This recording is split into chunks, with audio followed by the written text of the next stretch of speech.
Video like जरूर कर लीजिए और ऐसे वीडियो लगातार फ्री में पाने के लिए चैनल को तुरंत सब्सक्राइब कर लीजिए और बेल आइकन को जरूर टैप कर लीजिए ताकि आगे भी सारे वीडियो आपको मिलते रहे। यूट्यूब में फॉलो करते हैं तो प्लीज ये वाला फ्री टेलीग्राम चैनल जरूर ज्वाइन कर लीजिएगा। सारे नोटिफिकेशन सारे अपडेट यहीं पे आते हैं, ध्यान रखिए।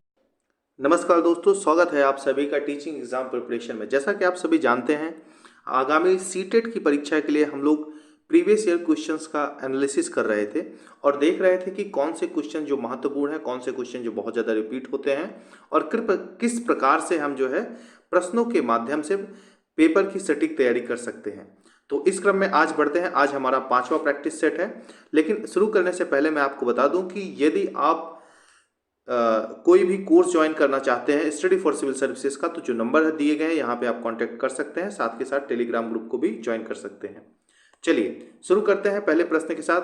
हमारा पहला प्रश्न है कि निम्न में से कौन सा सार्थक अधिगम को सुसाध्य करेगा।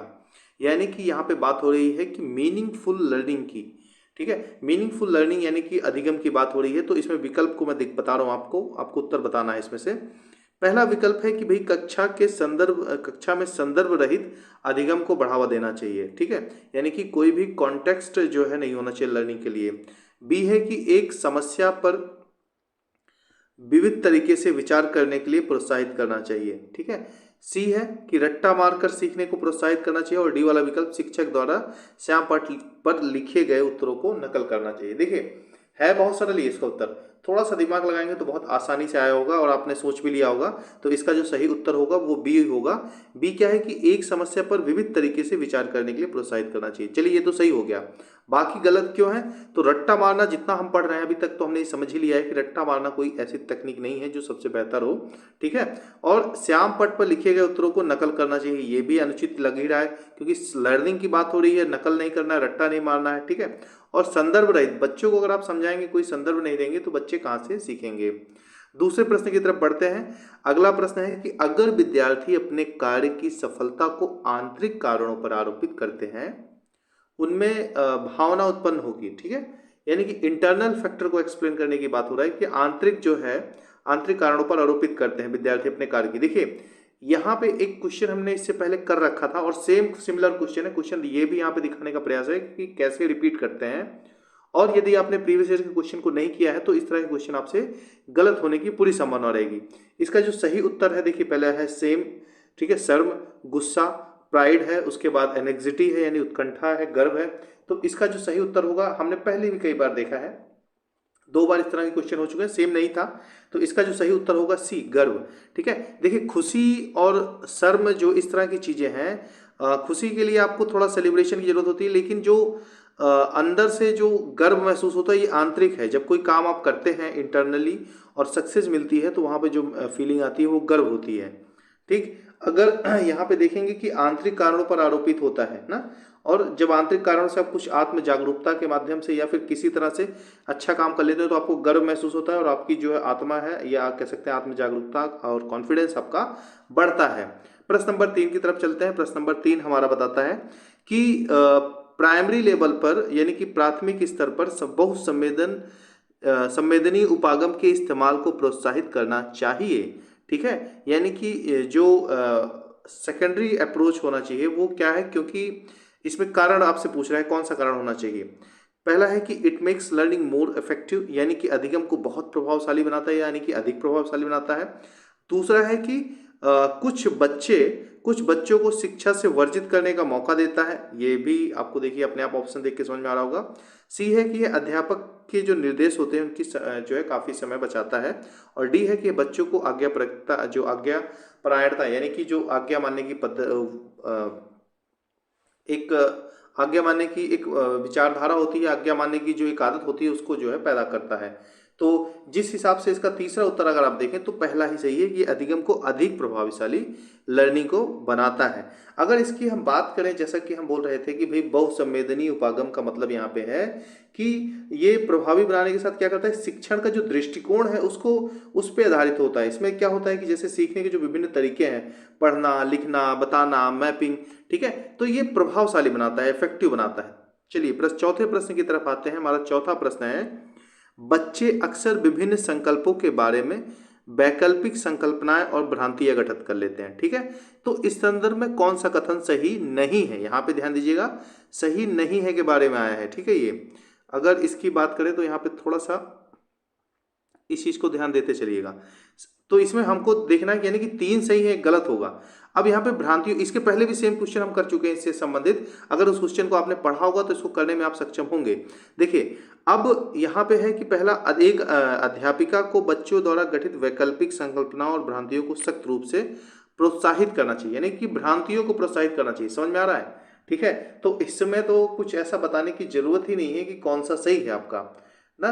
चलिए, यही अपने आप गलत लग रहा है, बाकी 3 सही हैं। बच्चों और वयस्कों में वैकल्पिक भ्रांतियां हो सकती हैं भाई, संकल्पनाओं की भ्रांतियां हो सकती हैं, सभी को भ्रांतियां हो सकती हैं किसी भी सब्जेक्ट में पढ़ते समय। और एक अध्यापिका को निश्चित रूप से इन वैकल्पिक संकल्पनाओं और जो भ्रांतियां होती हैं गौर करना चाहिए, और उनको सिखाने की प्रक्रिया में ये महत्वपूर्ण होती हैं।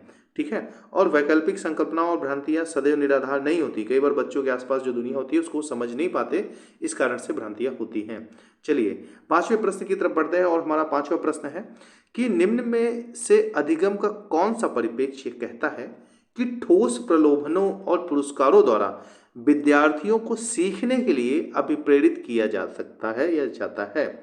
पहला है मानवतावादी, ठीक है, ह्यूमनिस्टिक बिहेवियर, दूसरा है व्यवहारात्मक, सी है संज्ञानात्मक, और डी है सामाजिक संस्कृति। देखिए अगर कहीं ना कहीं देखा जाए तो इन सारी चीजों को हम देख चुके हैं, लेकिन इसका जो उत्तर है सही मैं बता दे रहा हूं, ये है आपका व्यवहारात्मक। चलिए आगे प्रश्न की तरफ चलते हैं।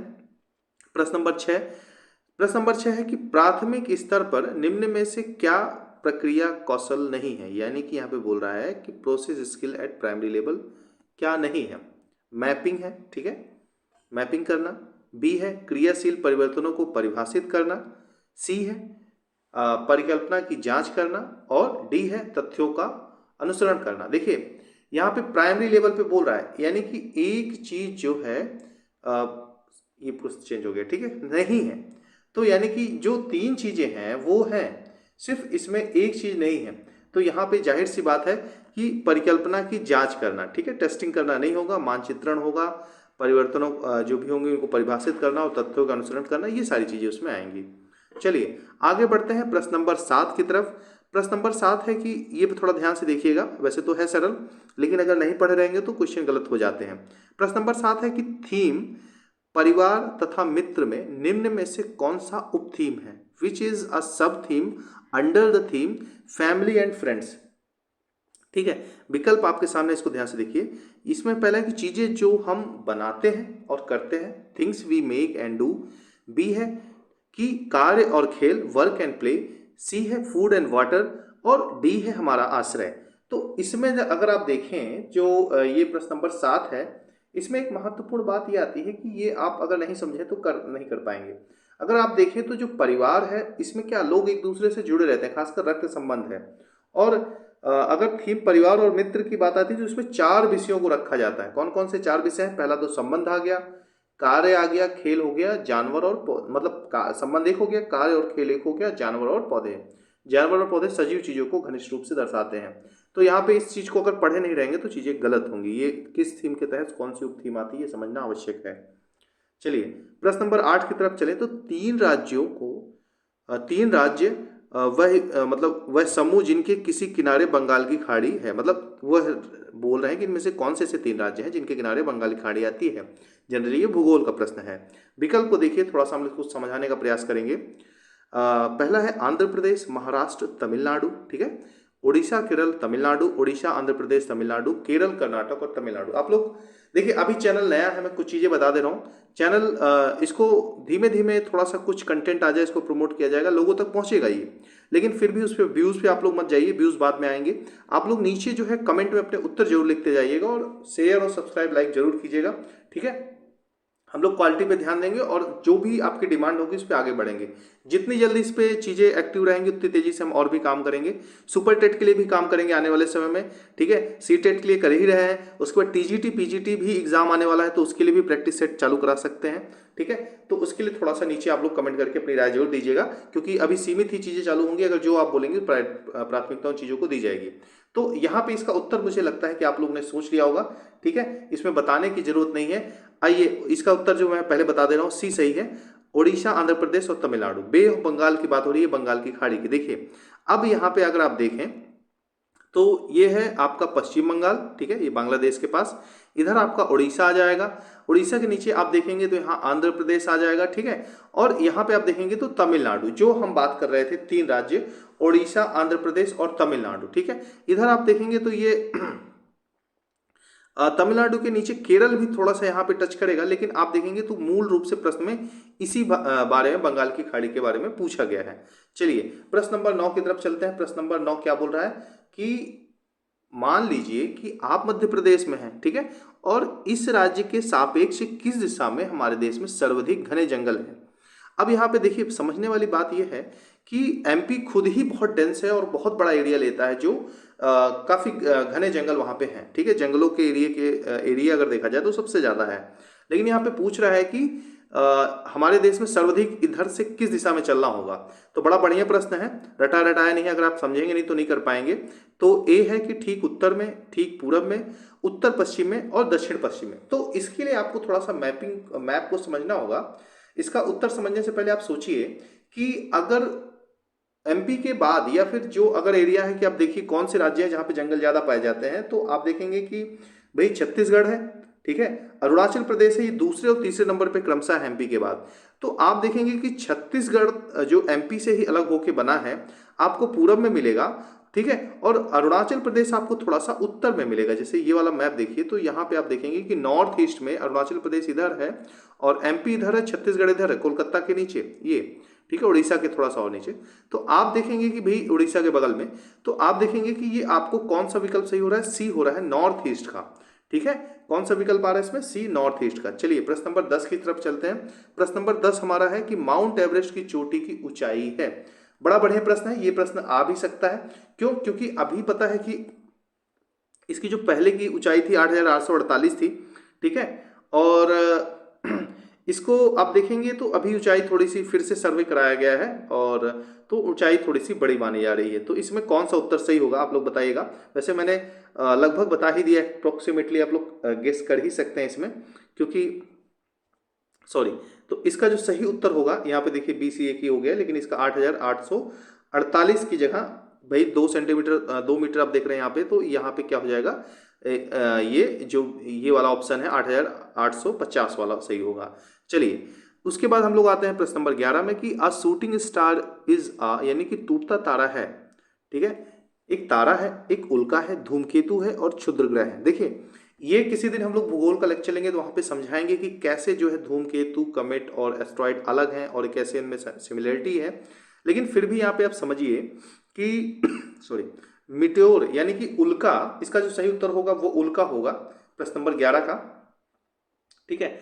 अब यहाँ पे क्या है कि जैसे जो तारा होता है, ठीक है, गैसीय पिंड होते हैं और लाखों जो हल्के गैसीय पिंड होते हैं गोले सौरमंडल में जब भ्रमण करते हुए वायुमंडल में प्रवेश करते हैं, नीचे गिरते हैं, तो इसमें घर्षण, वायु के साथ घर्षण होकर गर्म होकर ये जलने लगते हैं और जिस कारण से ये टूटते तारे की तरह दिखते हैं, ठीक है।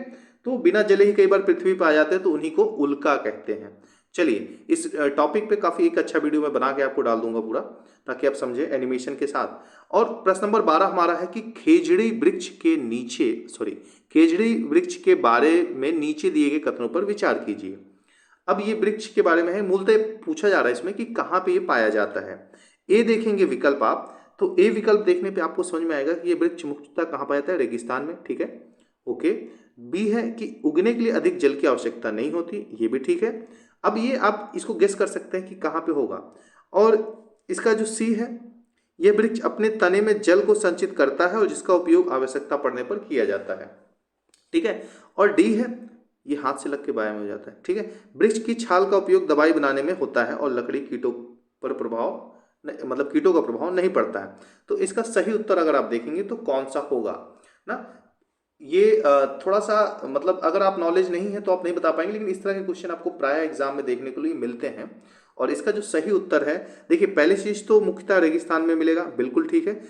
दूसरा राजस्थान में, ठीक है, इसकी जल की आवश्यकता कम होगी, सिमिलर है, ठीक है। और जो सी वाला विकल्प है कि यह वृक्ष अपने तने में जल संचित करता है और इसका उपयोग जो है क्या किया जाता है, जिसका उपयोग आवश्यकता पड़ने पर किया जाता है, नहीं। इसका जो डी विकल्प है वो सही होगा, ठीक। आगे बढ़ते हैं। नेक्स्ट टाइम से मैं आपको ये पिक वगैरह भी यहाँ पे डाल दूंगा ताकि आप चीज़ों को अच्छे से समझ पाएं। प्रश्न नंबर 13 क्या बोलता है, किसी छात्र द्वारा नीचे दिए गए कथन पर विचार कीजिए। कोई स्टूडेंट है जिसका स्टेटमेंट है कि मैं जिस क्षेत्र में से आया हूँ या रहता हूँ वहाँ बारिश बहुत कम होती है। ठीक है, पहली चीज़ तो बारिश बहुत कम होती है, गर्मी बहुत पड़ती है, और घर वहाँ पे कैसे होते हैं, मिट्टी के बने होते हैं, और घर की जो दीवारें होती हैं वो मोटी होती हैं। ठीक है, और उन्हें मिट्टी से ही पोतकर सुंदर किया जाता है, और घरों की छतें कटीले झाड़ियों से बनाई जाती हैं। अब यहाँ पे 2-3 स्टेटमेंट है। अब यहाँ पे आपके पास लद्दाख है, असम है, राजस्थान है, उत्तर प्रदेश है। तो एक एक स्टेटमेंट को देखिए, तो ये भैया जहाँ से है बारिश बहुत कम होती है। तो यहाँ पे अगर आप देखें तो नॉर्थ ईस्ट में तो भैया पर्याप्त बारिश होती है, असम हो गया। यूपी में भी आपकी ऐसा नहीं कह सकते कि बारिश एकदम ना के बराबर होती है। दोनों मांग आपका देखेंगे कि जो मानसून है पर्याप्त बारिश यहाँ पे करता है। यहाँ पे 2 ही प्लेस मिलते हैं आपको, लद्दाख मिलता है और राजस्थान मिलता है। ठीक है, दूसरा बोलते हैं कि गर्मी बहुत पड़ती है, तो लद्दाख में गर्मी तो नहीं पड़ती, राजस्थान में पड़ती है। मिट्टी, मोटे मोटे मिट्टी के घर पाए जाते हैं यहाँ पे ताकि गर्मी का जो प्रभाव अंदर तक न जाए। ठीक है, और आपने देखा होगा जो कच्चे घर पहले भी पाए जाते थे, अभी भी इक्का दुक्का बचे हैं, वो भी गर्मी में बहुत ठंडे रहते हैं। तो इसका जो सही उत्तर होगा वो होगा सी। बहुत सरल था। 14 वाला थोड़ा सा ऐसा ही प्रश्न है, लेकिन थोड़ा सा बढ़िया प्रश्न है। अगर बेसिक नॉलेज रखेंगे तो आप कर लेंगे।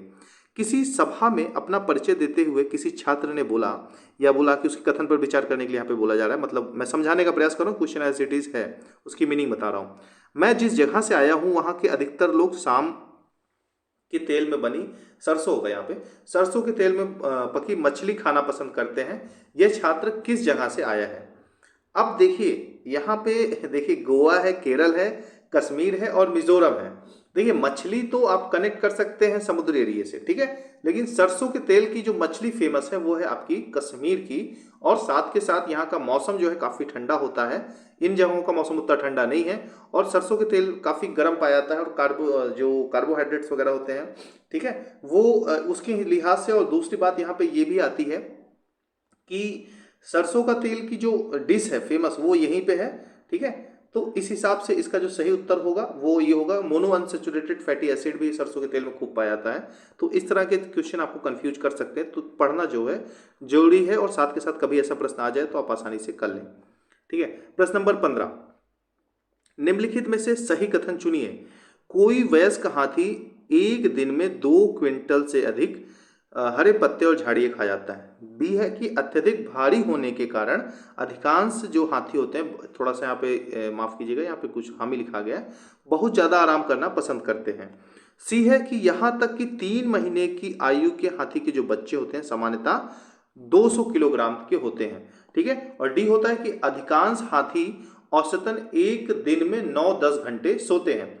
देखिए सबसे बढ़िया बात मैं आपको बताऊं जो यहाँ पे आपके उत्तर को सही कराएगी, जो कि जनरली आप यहाँ पे इतना तो नहीं ध्यान दे पाएंगे, लेकिन एक चीज आप ध्यान दे सकते हैं क्या, कि हाथी की जो बात आती है ना, हाथी सोता बहुत कम है। ठीक है, और सोने वाली बात आएगी तो दिन में 2 से 4 घंटे सोता है। ठीक है, तो बस अब यही गलत कर दीजिए, सही कथन चुनिए ना, निम्न में से सही कथन चुनिए। तो पहली चीज तो हाथी जो है 9 से 10 घंटे नहीं सोता, दिन में 4 घंटे सोता है, एक चीज ये हो गई। तब इसमें सही कथन कैसे चुनेंगे। अब यहाँ पे बोलता है कि एडल्ट जो हाथी होगा 2 कुंटल, ठीक है, an adult elephant more than 2 quintal से होगा। अब ये सी वाला विकल्प देखिए कि जो 3 महीने के बच्चे होते हैं वो भी 200 किलोग्राम के होते हैं, तो यहाँ पे कैसे होगा। ठीक है, तो मेन चीज है कि भाई ये दोनों आपस में ही विकल्प में ही है, तो इन्हीं में से एक सही होगा। और बी बोलता है कि अत्यधिक भारी होने के कारण अधिकांश हाथी जो है बहुत ज्यादा आराम करना पसंद करते हैं। ठीक है, बेबी एलिफेंट की बात करें तो बेबी एलिफेंट जो होता है वो बहुत शैतान होते हैं, और वो कीचड़ में घूमना खेलना पसंद करते हैं, तो इतने आराम पसंद नहीं होते। इसमें सी सही होगा। ठीक है, कि 200 किलो तक है, बाकी एडल्ट का तो बहुत ज्यादा वेट होता है, और वो जनरली 1 कुंटल, और खाने वाली जो यहाँ पे खाने की बात करें तो 1 कुंटल तक वो आराम से खा जाते हैं, ये होता है जनरली। तो इसका उत्तर सही आपका सही होगा सी। चलिए 16वां लेते हैं कि एक समूह को चुनिए जिसका प्रयोग पुनः चक्रण के पश्चात किया जा सकता है। थोड़ा सा साइंस का क्वेश्चन है, ध्यान से देखिएगा। विकल्प है कि पहला समूह है कि पॉलीथीन बैग, ठीक है, कागज, बैटरी, मोबाइल फोन ना, ई वेस्ट की बात कर रहा है, साथ में ये पॉलीथीन वगैरह, चादरें, समाचार पत्र, प्लास्टिक बोतल, बैटरी, लोहे के कीले, कांच की बोतल, स्टील मग, गत्ते का डिब्बा, चमड़े का बैग, लकड़ी का मेज, प्लास्टिक, फूलदान, चादरें। ये ऐसा लग रहा है जैसे कोई फेरी वाला आ गया हो और कबाड़ वाले आते नहीं वो लेते हैं, ठीक है। तो ऐसा है, लेकिन इसमें से चुनना है कि कौन सा जो है रिसाइकिल्ड हो सकता है आफ्टर यूज के बाद ना। प्रश्न नंबर 16, इसका आप लोगों ने सोच लिया होगा, मैं आपको बता रहा हूँ, जो बहुत आसानी से रिसाइकिल होगा। ये एक्चुअली केमिस्ट्री में आप देखेंगे तो जो क्रियाएं होती हैं दो प्रकार की होती हैं, ठीक है। एक तो रिवर्स होती है, एक नहीं रिवर्स होती। तो इसका जो सही उत्तर होगा, देखिए आयन की चीजें जो हैं, ये वाला देखिएगा, आयन इसको पिघला के आप कुछ कर सकते हैं। सेम चीज ग्लास के साथ भी है, स्टील के साथ भी है, कार्ड बॉक्स जो होता है उसके साथ भी है, गत्ते के साथ भी। यानी कि आप देखते होंगे जो पेपर वगैरह यूज में आते हैं वो बेचे जाते हैं, उसको गला के फिर से प्रोसेस किया जाता है। लेकिन बेडशीट वगैरह, पॉलीथीन बैग, पेपर, ये बैटरीज वगैरह, ये उतनी बढ़िया से मोबाइल जैसे रीयूज नहीं कर सकते आप ऐसा पूरी तरह से गला के। उसके पार्ट्स वगैरह यूज कर सकते हैं जो खराब नहीं हुए।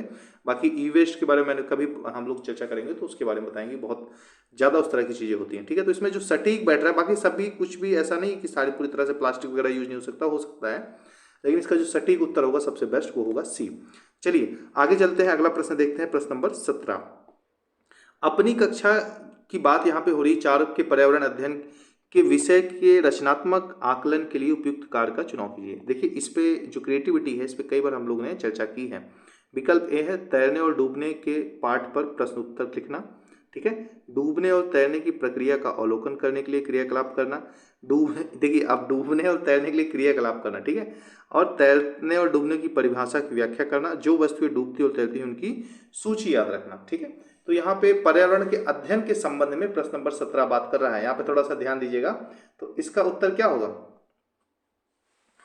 अब यहाँ पे जो ए है ये बोल रहा है कि तैरने और डूबने की पाठ पर प्रश्न उत्तर लिखना।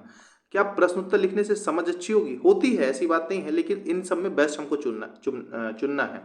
डूबने और तैरने की प्रक्रिया का अवलोकन करने के लिए क्रियाकलाप करना, ठीक है। चलिए ये भी ठीक है, हम लोग वस्तुओं को लेंगे, डूबेंगी, कौन सी वस्तु डूबेगी, कौन सी तैरेगी, इन सारी चीजों को देखेंगे, ठीक है। परिभाषा लिखेंगे और जो है सूची बनाएंगे। देखिए सबसे बड़ी चीज है कि प्रैक्टिकल करके देखने में बच्चों को समझ ज्यादा आता है। ये चीज अगर आपने दिमाग में रखा है, जैसे हमने चिड़ियाघर वाला देखा था लास्ट टाइम, ठीक है, वहां पे जाके देखेंगे, उनके फोटो देखने से, उनकी जो है मूवीज देखने से, उससे कई गुना ज्यादा समझ में आएगा कि आप जाके चिड़ियाघर में उनको देखें। तो यहाँ पे आपको पता है कौन सा विकल्प सही होगा, सी। 18, art and craft should be integrated in EVS teaching. यहाँ पे पूछ रहा है कि पर्यावरण अध्ययन के शिक्षण में कला और कौशल का समावेश करना चाहिए क्योंकि, ठीक है, वह प्रोत्साहित करता है क्रिएटिविटी को, यानी कि सृजनात्मकता को, सहपाठी मतलब साथ साथ सीखने को, कक्षा में अनुशासन को और समावेश को। तो यहाँ पे विकल्प आपको देखना, एक विकल्प कोई सही नहीं है, यहाँ पे मतलब कई ऑप्शन मिला के हैं, ठीक है। तो इसमें अगर आप देखें तो इसका एक चीज इसमें देखिए, कक्षा में अनुशासन, कला और कौशल अनुशासन के लिए नहीं है, क्रिएटिविटी तो बढ़ाएगा, साथ साथ सीखने के लिए भी होगा। और समावेशन मतलब इंक्लूजन का अर्थ मैंने बताया था, सभी को इंक्लूड करता है, कोई गरीब अमीर, कोई पढ़ने में तेज कमजोर, सभी को इंक्लूजन में लाता है। ये इंक्लूजन का वर्ड ही है समावेशन। तो इसका जो सही उत्तर होगा, इसमें एक छांट देंगे, अगर सी छांट लिए तो आपका उत्तर सही हो जाएगा। तो इस हिसाब से आप देखें तो इसका जो विकल्प है आपका डी सही है। चलिए प्रश्न नंबर 19 बोलता है कि कक्षा 4 के विद्यार्थी को थीम, ठीक है, आश्रय के लिए कौन सी युक्ति पूछताछ में को प्रोत्साहित करती है, ठीक है। तो 19 में अगर आप देखेंगे तो इसका जो विकल्प है पूछताछ के लिए, विद्यार्थियों को विभिन्न प्रकार के घरों के चित्र को एकत्रित करना, बी विभिन्न प्रकार के आश्रयों के चित्रों को साझा करना, सी है विभिन्न मकान निर्माण स्थल पर जाने के उपरांत विद्यार्थियों को अपने अनुभव को सुनाने के लिए कहना, और डी है कि देश के विभिन्न आश्रय पर एक पावर पॉइंट प्रस्तुत करना। यानी जैसे पीपीटी है, ये पावर पॉइंट के माध्यम से मैं आपको पढ़ा रहा हूँ, ठीक है।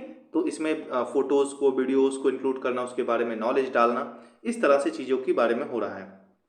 तो आपको पता है, जैसा कि मैंने बताया कि विभिन्न मकान निर्माण स्थलों पर जाना और विद्यार्थियों से उनके अनुभव के बारे में सुनना। देखिए यहाँ पे सीधी सी बात है कि अगर इस चीज़ को पकड़ा है आपने कि बच्चे प्रत्यक्ष और देखकर उसमें पार्टिसिपेट करके बढ़िया से सीखते हैं, खासकर छोटे बच्चों की बात हो रही है, तो इसमें 2-3 जितने भी प्रश्न आ रहे हैं उनको करने में आप बहुत सहज रूप से सही होंगे। तो सी सही होगा इसका।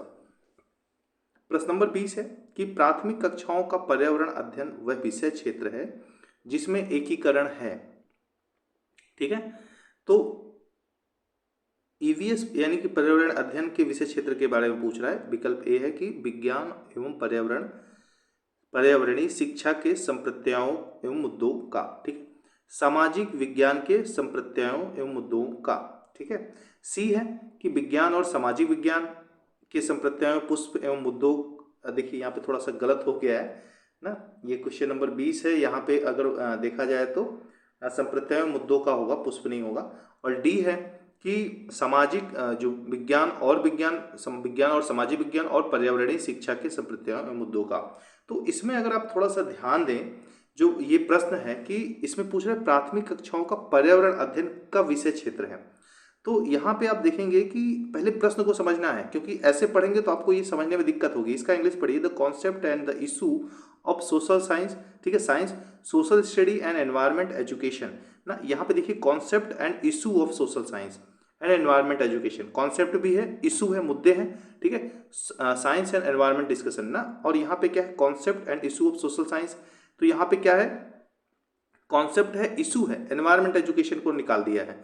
इसमें क्या है, कॉन्सेप्ट है, इशू है, सोशल साइंस है। इसमें क्या है, कॉन्सेप्ट है, इशू है, सोशल साइंस है, स्टडी एंड एनवायरमेंट। देखिए एनवायरमेंट को यहाँ पे जैसे ये वाला सही हो सकता था, लेकिन डी वाला विकल्प है, तो इस कारण से आप जो है इसको सही डी मानेंगे, क्योंकि एनवायरमेंट स्टडीज की बात करिए और उसको शामिल ही नहीं करेंगे तो कैसे होगा, ठीक है। सोशल स्टडी एंड एनवायरमेंट, तो एक कॉन्सेप्ट क्लियर होगा। इस तरह के क्वेश्चन हम और कराएंगे ताकि आपकी जो क्लियरिटी सब्जेक्ट के बारे में और अधिक बन जाए। तो चलिए मिलते हैं अगले वीडियो में, आज के लिए इतना ही। Thank you very much.